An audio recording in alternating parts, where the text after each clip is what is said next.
Let me just say a couple of things, and then I'll be happy to take questions. Glad to be back in New Hampshire. Earlier today, I went by Page Belting, which is a business that I have visited a couple of times in the past, over the last 3 years. So now I've seen up close the downsizing that's occurring at Page Belting, which is also true with a lot of businesses here in New Hampshire around the country. I think the first time I went, they had about 75 employees.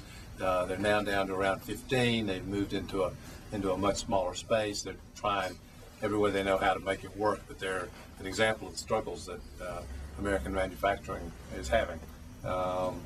And then I just met here at Dress for Success, which is a wonderful program to help women get the kind of appropriate clothing they need, low-income women, and a lot of single mothers, to be able to apply for jobs and go to job interviews and feel comfortable and confident about themselves. And we also talked, they talked, actually, I just listened mostly, about some of the struggles that they go through. And what I heard today is very consistent with what I've heard in places all around the country, about sort of that low-income single mothers particularly, but low-income families generally, sort of live on the edge every day and worry about having food for their kids and having a decent place to live. And if anything at all goes wrong, if the children get sick, or one of the mothers had 2 children with Addison's disease, for example, it's very, very difficult for them to keep up, which is why we as a nation should be addressing this issue of poverty, and also why we need, as a nation, to address the huge healthcare crisis in America. In my own view is we need universal healthcare in this country. So I'll stop there and be happy to take questions from any of them. Senator, if I can ask an indelicate question to start things off. Sure. I get asked a lot of questions. Your name was on the Democratic ticket last time around, and you guys lost. If you were to run for president again in 2008, historically it's been difficult for nominees who didn't win to mount successful campaigns afterwards. Do you see that as a challenge for you, or more for John Kerry? And how will you seek to assure voters that you would be a good bet another time around? Well, I haven't decided what I'm going to do, first of all. Mm-hmm. And my focus right now is on trying to end poverty in this country and making sure my wife continues to do well, which is very important for our family. Should I decide to run, I'll do it because I think I have a set of principles and a vision for this country that America needs to hear. But that's the decision for down the road. But are you not concerned about historically the difficulty in getting a second chance? What I'm concerned about are the women who are sitting in this room with me today. Somebody has to speak for them, and somebody has to speak for families just like them all across this country. And I hope I can be one of the voices speaking out on their behalf. Do you see anybody else in the Democratic Party actually speaking to the issues in the way that you would like to see them addressed? Well, first of all, I think that I'm not in government anymore. I'm not in Washington, which I actually think is a good thing. And I'm traveling around the country.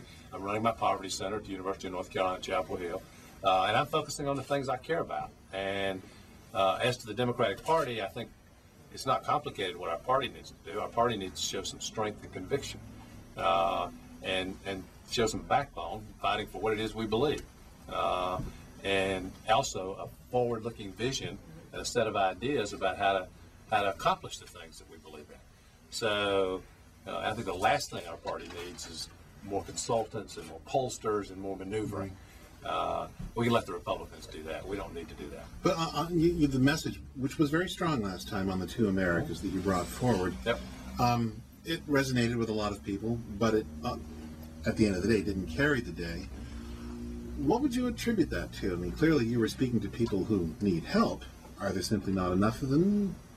How do you figure why it didn't carry the day? Oh, I don't. That's what you guys do. You can analyze what happened in the last. Well, you election. must. Now, here's what I think. I think that the truth is that the concept of two Americas is more powerful and stronger in reality today than it was 3 years ago. And you're talking about what I talked about in my own primary campaign. I think it's more powerful today. I don't think it's enough to talk about what's wrong unless you have some ideas about how to make it better. Ideas that make sense to people, that resonate with people, which is why, for example, when in my poverty work, and when I talk about poverty, I always have very specific proposals about raising the minimum wage, expansion of the earned income tax credit, leveling the playing field for organizing in the workplace, union organizing in the workplace, asset building concepts, better access to college, how we deal with things like teenage pregnancy, which actually one of the women today was talking with me about. And so I think you have to have clear and substantive ideas about what it is we can do about the problem. It's not enough to say what it is.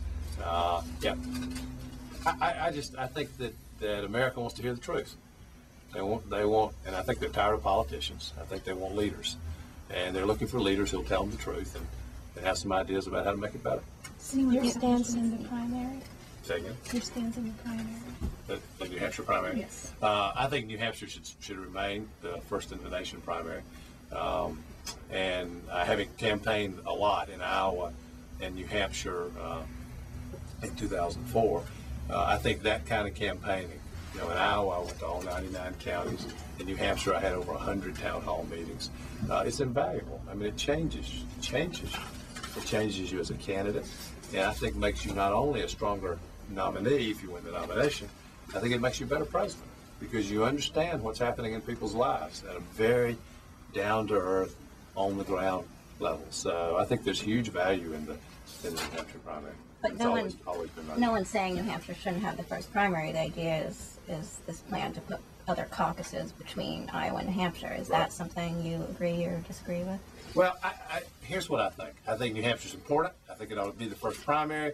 I have said consistently that I do think somewhere earlier in the process there should be some diversity. And I know the DNC is working on that now. They clearly haven't resolved it yet. And I think we just have to wait and see what they come up with.